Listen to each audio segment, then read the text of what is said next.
Comencemos con una pregunta simple. ¿Cómo dibujarías al ambiente? ¿Cómo lo representarías, al menos esquemáticamente? Seguramente comenzarías con un paisaje abierto, inalterado, luego agregarías pájaros, montañas, vegetación, un río, animales.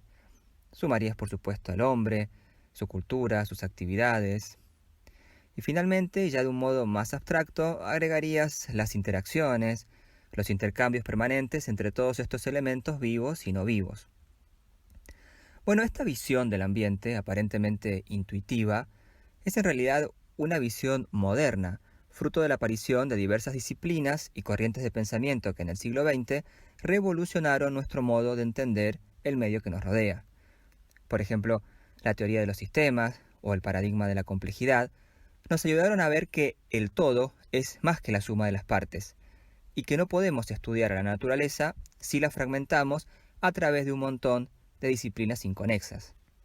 La ecología se erigió así como una gran disciplina de integración y síntesis e influenció la visión de la naturaleza que hoy tenemos.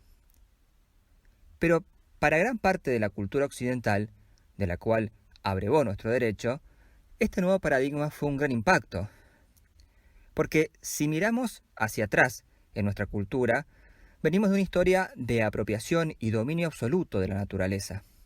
El ser humano siempre se sirvió de sus componentes, a los que llamó recursos, y esto lo hizo a partir de diversas actividades. El derecho, que no hace más que reproducir esta visión política, se hizo eco e hiperfragmentó las respuestas jurídicas según las distintas áreas de interés. Así, encontramos, por ejemplo, el derecho real, que regula la relación con la tierra o con muchos animales, el derecho minero, el derecho forestal, el derecho agrario, por supuesto el derecho de las energías, entre otros. También, por la realidad política de los estados, encontramos límites jurisdiccionales entre municipios, provincias o países que tampoco siguen una lógica acorde al flujo de los ciclos naturales. Para nuestra cultura occidental fue recién a partir de la Cumbre de Estocolmo del año 1972 cuando los estados del mundo comenzaron a tomar conciencia de la problemática.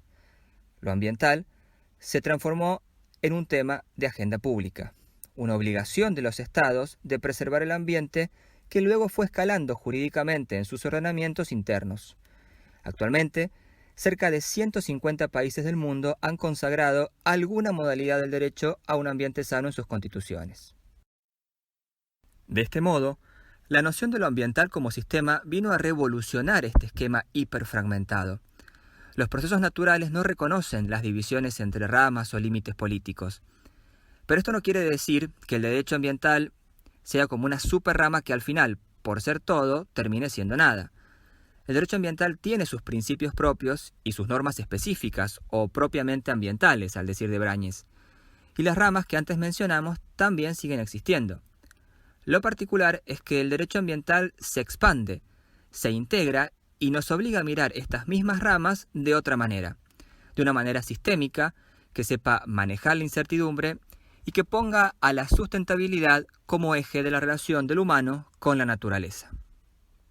Por eso decimos que el derecho ambiental es transversal, ya que se vincula con todas las ramas del derecho, es universal, porque su objeto de regulación no reconoce fronteras, y esencialmente interdisciplinario, porque necesita del aporte permanente de las otras ciencias. Seguro están pensando, si las viejas normas que regulan las actividades del hombre en la naturaleza siguen existiendo y conviven con este derecho ambiental moderno, ¿no se producen tensiones jurídicas? Todo el tiempo se producen tensiones. Es uno de los principales desafíos que el derecho ambiental plantea a sus operadores.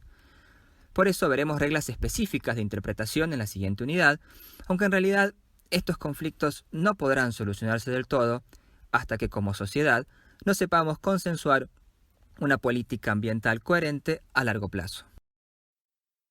Pero volvamos al tema de esta unidad.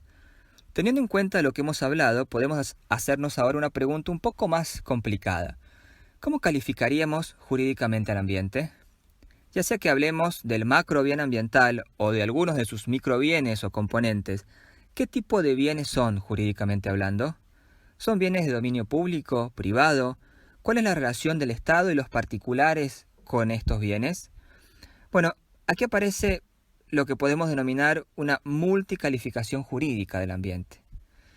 ¿Qué quiere decir esto?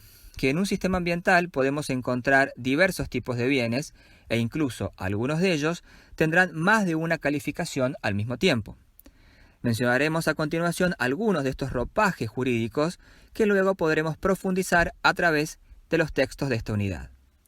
En primer lugar, podemos encontrar bienes ambientales de dominio público, como por ejemplo el mar territorial, las aguas interiores, las aguas que forman cauce, los lagos navegables, los glaciares, el suelo de las áreas protegidas nacionales, los suelos y bosques de dominio público, o los yacimientos de hidrocarburos líquidos y gaseosos, e incluso bienes inmateriales como valores folclóricos o la información pública ambiental.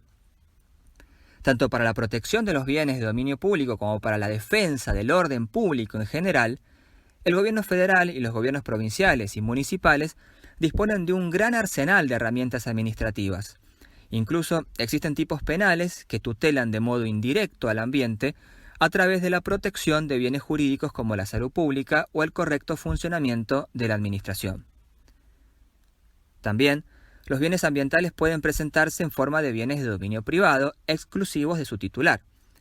Hablamos, por ejemplo, de los animales domésticos, el ganado o los animales de la fauna silvestre cazados legalmente. También los suelos en dominio privado, toda la flora cultivada en ellos, o las aguas que no forman cauce natural, entre otros. En defensa de la propiedad privada, encontramos un gran repertorio de acciones, principalmente en el derecho civil. De hecho, las primeras acciones intentadas por particulares para la tutela del ambiente estaban vinculadas al derecho de propiedad, como por ejemplo las inmisiones o la acción de daño temido, tratando siempre de lograr una interpretación amplia. Justamente esta división estricta entre lo público y lo privado es lo que dio origen a un nuevo tipo de litigio y a un nuevo tipo de bien. Y es que si el Estado no actúa y los dueños de estos elementos naturales tampoco, ¿cómo tutelamos el ambiente? Aquí es donde entran a escena los derechos de incidencia colectiva. Los bienes colectivos se encuentran reconocidos en nuestro país, no solo constitucionalmente, sino incluso en nuestro Código Civil y Comercial. Recordemos que la tutela del ambiente, principalmente como macrobien, es el típico ejemplo de una pretensión estrictamente colectiva. En esta unidad leeremos algunos textos que nos ayudarán a entender la incidencia de estos bienes en el derecho argentino. Pero uno de los aspectos más interesantes del litigio colectivo es que cuando el Estado no actúa y las herramientas administrativas no llegan, la ley habilita a legitimados extraordinarios que pueden actuar en defensa del ambiente ante los tribunales. Hablamos de el defensor del pueblo, las ONGs, el afectado, el Ministerio Público o el mismo Estado a través de acciones como el amparo colectivo o la acción de daño ambiental colectivo.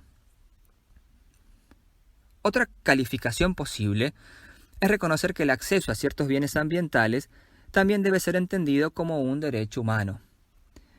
Esto debido a que la protección del ambiente es un presupuesto esencial para garantizar derechos como la vida, la integridad física, la vivienda o la propiedad en general. Claro, sin dejar de considerar también la vinculación que tiene la ciudadanía ambiental con libertades básicas como el acceso a la información, la participación ciudadana y política, o la especial protección y derechos reconocidos a las comunidades indígenas y otros grupos vulnerables.